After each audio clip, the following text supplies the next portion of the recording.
Diascofoot, miroir du football de la diaspora congolaise.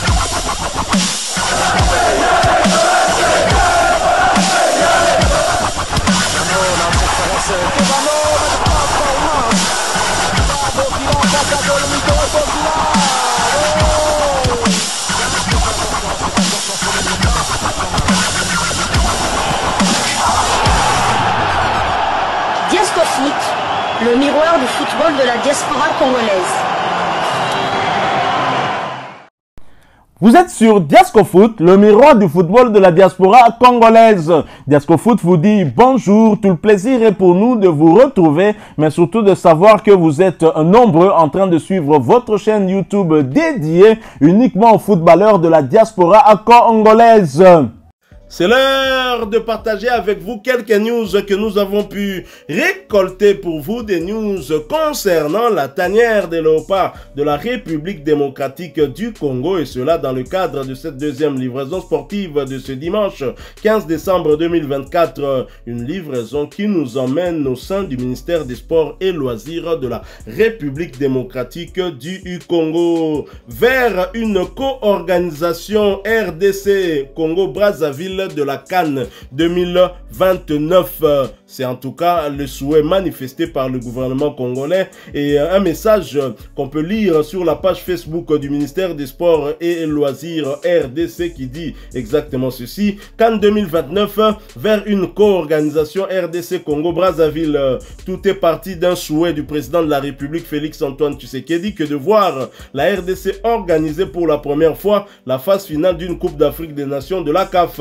De la parole à l'acte, pour matérialiser cette volonté du chef de l'État, le ministre des Sports et Loisirs, Maître Didier Boudimbu, était à Brazzaville ce vendredi 13 décembre 2024 pour rencontrer son homologue Hugo Ngolondele, ministre des Sports de la République du Congo, et lui faire part, au nom du gouvernement congolais, de la volonté de la RDC de composer un ticket commun RDC Congo-Brazzaville et solliciter auprès de la CAF une co-organisation de la plus grande fête du football en 2029. Imaginez la CAN co-organisée dans les deux capitales les plus rapprochées au monde. La proposition a été très bien accueillie par le ministre Ngolondele, qui a promis d'en faire part très rapidement au président Denis Sassou Nguesso. Après les championnats d'Afrique de boxe et la CAN féminine handball en 2024, la RDC vise désormais l'organisation d'une Coupe d'Afrique des Nations de football, ce qui confirme, comme le disait le président de la République Félix Tshisekedi le 11 décembre dernier dans son discours sur l'état de la nation, que sous son leadership, le pays fait désormais partie de la liste des nations africaines aux grandes ambitions sportives. C'est peut-être ça, hein, le bilan que veut défendre Félix Antoine Tshisekedi Tshilombo dans le domaine du sport. On reconnaît quand même que là, il y a certaines avancées, mais dans d'autres domaines, na kolobate. Alors, chers amis, suivons cet extrait de la rencontre des deux ministres, des deux Congo, des deux capitales les plus rapprochées, et le compte rendu que nous fait notre ministre des Sports, Maître Didier Boudimbu, et nous nous retrouvons bien évidemment tout de suite après. Pour voir mon homologue du Congo-Brazza, question de pouvoir voir, parce que nous sommes dans une réflexion, comme la République démocratique du Congo, nous sommes réellement déterminés à pouvoir organiser la CAN 2029, apporter notre candidature. Nous avons réfléchi, nous pensons que le pays frère, c'est le Congo-Brazzaville, les deux capitales les plus rapprochées, c'est le Brazzaville et Kinshasa. Donc nous avons pensé pourquoi ne pas organiser cette CAN 2029 ensemble. Parce que nous savons qu'en 2027, il y a l'Ouganda, le Kenya et la Tanzanie qui le font ensemble. Alors pourquoi nous on ne va pas le faire? Et la nouvelle a été bien accueillie parce qu'avant de venir ici, j'ai eu à m'entretenir avec le chef de l'État de la République démocratique du Congo, son Excellence Félix Antoine Tshisekedi Tshilombo, qui m'a donné son accord et qui m'a demandé de mener ces négociations. D'où je suis venu, le ministre Ngolondele était très réceptif et il va faire part au président Sassou aujourd'hui même. Et on attendra le retour pour maintenant commencer à préparer le dépôt de notre candidature. Parce que c'est la CAN, c'est l'Afrique, c'est deux pays frères qui peuvent bien l'organiser et je pense que ce sera inoubliable. Voilà, nous sommes de retour, vous l'avez suivi, hein. Le patron des sports en République démocratique du Congo a donc rassuré avoir reçu l'aval du président de la République pour faire cette proposition à son homologue du Congo-Brazzaville. Ce dernier, a-t-il dit, a bien reçu la nouvelle et s'est à son tour engagé à en faire part au président Sassou Nguesso. Donc voilà, très chers confrères, comment accueillez-vous cette nouvelle? Moi, j'aimerais poser la question au président de la République. Est-ce qu'il est conscient que ce pays est en guerre? Ah, c'est ça. Est-ce qu'il est conscient que... Avant même son arrivée au pouvoir. Avant, le pays est en guerre. Est-ce qu'il est au courant que le panier de la ménagère, Moboulou, les Congolais ne mangent pas à leur faim. Biloko Ezo matin de jour en jour. Donc, est-ce vraiment la priorité? C'est vrai que depuis qu'il est là, on a organisé les Jeux de la francophonie, on a organisé le championnat africain de boxe, je pense, et on vient d'organiser la CAN féminine de handball. Mais toutes ces compétitions étaient à Kinshasa. Et dans un même site, je pense même que lors de la francophonie, la majorité des joueurs étaient logés du côté du stade Tata Raphaël. Tout à fait. Et pour ça, la Kinshasa, embouteillage, c'est terrible. Le match sera prévu à 16 h et les joueurs seront bloqués dans les embouteillages. L'infrastructure routière, que ce soit même hôtelière, tout ça, est-ce que c'est suffisant? C'est vrai qu'on a organisé la francophonie, mais les délégations qui viendront par rapport... déjà, une équipe de football, c'est minimum 23 joueurs. Rien que l'équipe de... staff, tout ça, on peut arriver à 40, une délégation de 40 personnes. C'est vrai que bon, ça serait une organisation conjointe avec nos frères de la République démocratique, nos frères de la République du Congo. Mais il faut quand même, faudra construire des stades. On va quand même pas faire des matchs Kinshasa et Lubumbashi. Non, il faudra peut-être une autre ville, par exemple. Pourquoi pas Lubumbashi, pourquoi pas Kisangani, pourquoi pas Matadi. J'ai vu qu'on est en train de réflectionner le stade Lumumba. Dieu merci, en espérant que ça se termine. Mais il n'y a pas que ça. Il y a beaucoup d'autres choses qui rentrent en compte. Attaque ou de... Bon, c'est vrai que même les stades, terrain où les équipes vont s'entraîner, un terrain où ça va. Quand je parle de terrain, il suffit seulement d'un terrain de foot, et tout ça c'est suffisant. Mais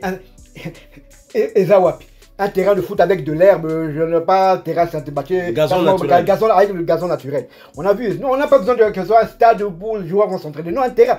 D'ailleurs, même lorsque nous nous sommes déplacés du côté d'Abidjan pour être accueillis par la Guinée. Nous sommes entraînés dans une école.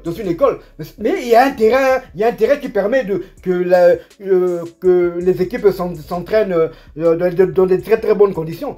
Tout ça, Babiloko, je vois même... J'ai vu la Côte d'Ivoire. Et la Côte d'Ivoire, il n'y avait pas que les stades, infrastructures, ils étaient prêts. Je vois la Tanzanie, même avant la Coupe du Monde, Tanzanie, ils sont prêts. Le Kenya, ils sont prêts. Je pense même que l'Ouganda aussi est prête. Même côté route, je pense même que Kampala, on est l'équipe Kinshasa Musika. Mais d'autant que Kampala est rallié à d'autres pays, hein. Ils n'ont pas de problème. Exactement. On voit des Congolais aller acheter des voitures du côté de Dar es Salaam, mais arriver avec ça jusqu'ici, ça passe par Ouganda. Tout à fait, exactement.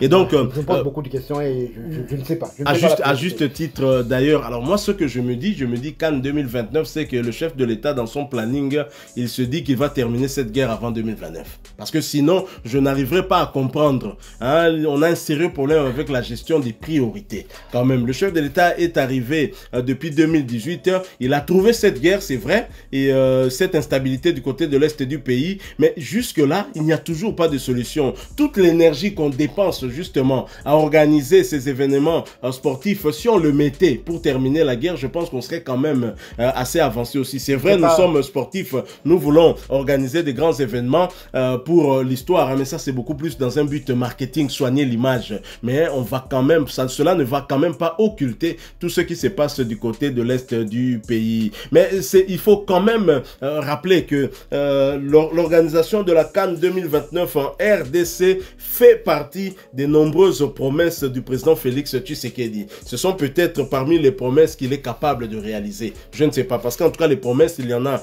beaucoup. Malheureusement, le chef de l'État continue à en ajouter. Mais là, c'est vrai que pendant sa campagne, il a eu à promettre des choses, entre autres. Ça, on sait, c'est un sportif. On l'a vu d'ailleurs dernièrement porter les gants. Il était dans les perches de la RDC. On peut dire tout ce que nous voulons. Chef de l'État, Koueki Loko, a cabassé les Nabalon, comme il a réalisé un clean sheet.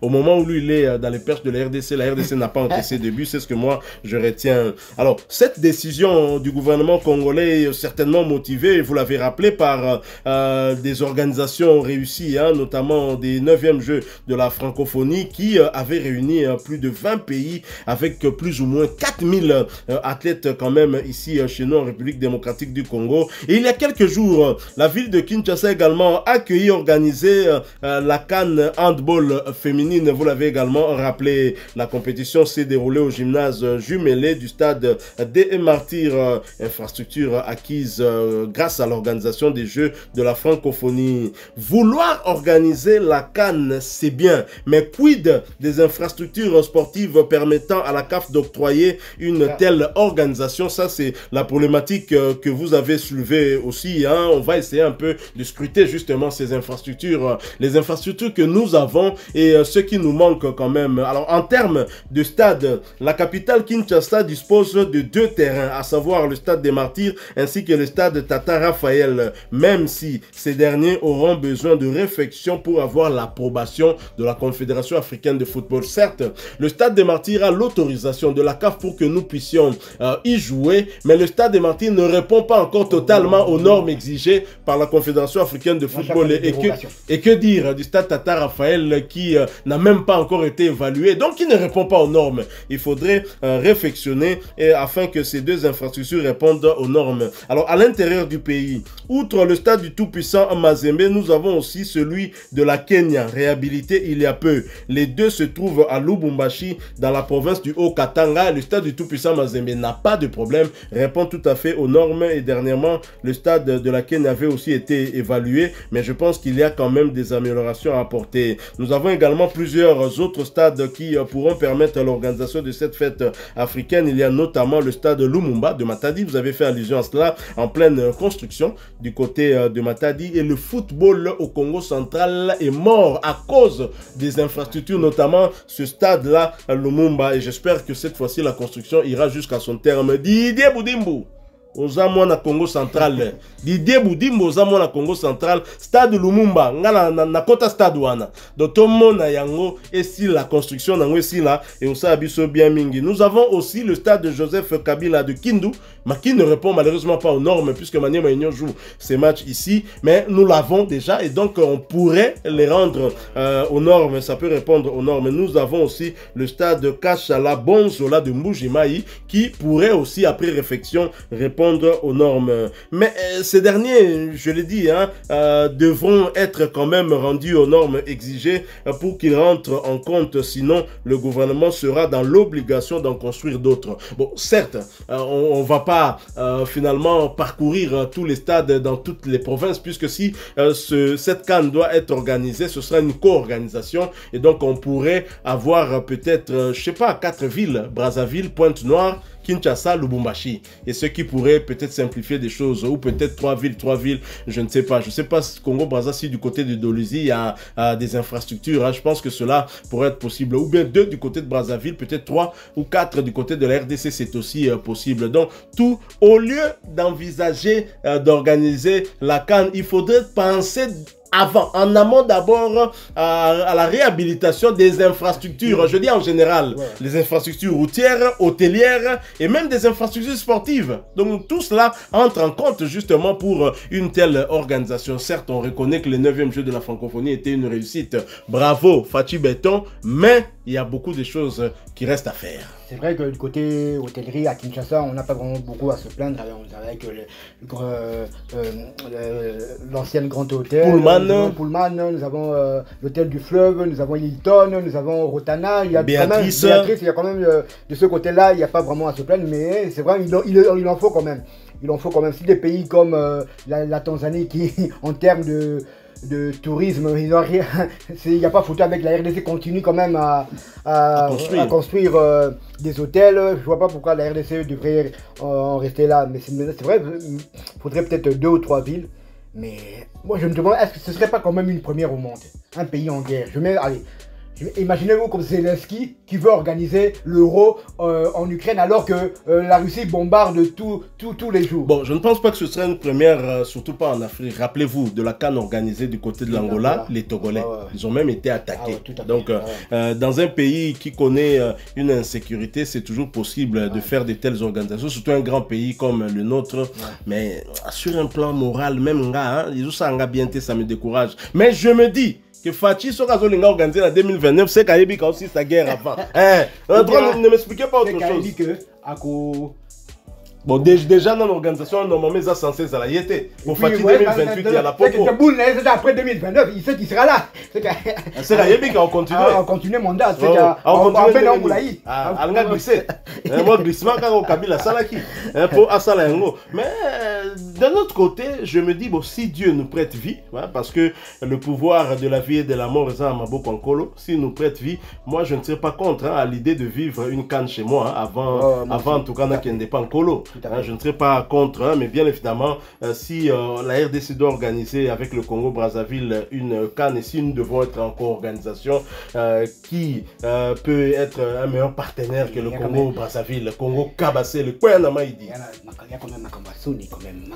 Un grand pays comme la RDC, en plus, Bisson Turquie aussi, quand il y a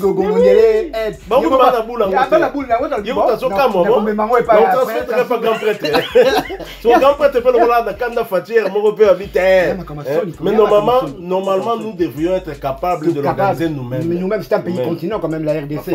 Nous sommes un pays continent. Accueillir 24 nations en République démocratique, normalement, ça ne devrait pas poser de problème. Mais comme quand tous à RDC, c'est normal que ça pose problème. Nous avons Goma, nous avons Lubumbashi, nous avons Mbujimaï, nous avons Kisangani. Nous avons Kinshasa évidemment, nous avons Matadi, nous avons Kindu, donc nous avons plusieurs grandes villes. Imaginez que si l'État déjà avait doté toutes ces grandes villes-là des infrastructures sportives et même hôtelières et même routières, donc nous avons un grand pays, il faut permettre se montrer digne. Il y a Mboka Omuneno Nkolo Apesabiso riche na sol nango pe na sous-sol pe na mai nango pauvre kaka en humain. C'est ça ce qui est dommage pour ce pays. Bah humain kaka ndebiso batunde toi pauvre. Il suffit au monde kaka tamboule beta kanenge ba rivière déborde ka ba mayo kota na ba veni avec ba bouteille en plastique, ce n'est pas Fachi qui vient les jeter là-dedans. Un pays continu. Imaginez-vous que non, de Kinshasa à Lubumbashi, c'est plus de 2000 km. Mais Nairobi, Dar es Salaam, deux pays qui vont organiser la CAN, 821 km de distance. Vous voyez? Donc c'est même pas Kinshasa Mbandaka. Donc vous voyez que la RDC est tellement immense que Kusenga co-organisation na voisin na biso eza makamasoni. Pour biso to moni to yoki ndenge budi bolobi à Tuni Golondele à Lobi, oui, j'ai bien reçu le message, je vais transmettre ça au chef de l'État. Et là, normalement, RDC co-organisé. C'est vrai que en termes, tout ça prêté. On doit se le dire. On n'est pas prêt pour organiser une telle manifestation. On est seul. On n'est pas vraiment prêt pour organiser une telle manifestation. Même dans 4 ans, on ne le sera pas. Fachi Béton, en janvier, je pense que ça va faire 6 ans. 6 ans qu'il est au pouvoir. Donc 4 ans coûte. Ils n'ont rien. 4 ans. Donc je ne pense pas qu'en 4 ans, on va solutionner ce problème d'embouteillage du match. Notre match au Bétamana, Tata Raphaël Boulot. Embouteillage dans la scène. Rien qui y pensait, ça me fait froid dans le dos. Non, mais si quoi, embouteillage, c'est bon. Bon, on les bêtes. On va organiser on est là. Pour ça, ça en janvier. Mboule beti. Ce qu'on va jouer voilà match silinango. Ba bimi sikoyo. Ba otala pena bo venir comme Kabasele. Alors, pour nos amis du Congo Brazzaville, je pense que c'est une opportunité à saisir. Vous serez absent de la CAN 2025, 2025. Je suppose que vous serez aussi absent, mais à la CAN 2029, là vous serez qualifié d'office. Donc c'est une opportunité à saisir pour vous. Voilà, nous sommes arrivés à la fin de cette deuxième livraison sportive de ce dimanche 15 décembre 2024. Vous l'avez aimé, laissez-nous un maximum de j'aime. Merci de partager avec nous en commentaire votre point de vue. Abonnez-vous sur cette chaîne Diasco Foot parce que nous sommes le miroir du football de la diaspora congolaise. N'oubliez pas d'activer la petite cloche de notification histoire de ne plus rien manquer des prochains sujets que nous allons vous proposer encore une fois. Merci à vous, avec espoir de vous retrouver bientôt dans un autre sujet d'actualité. En attendant, portez-vous bien. Diasco Foot vous dit au revoir.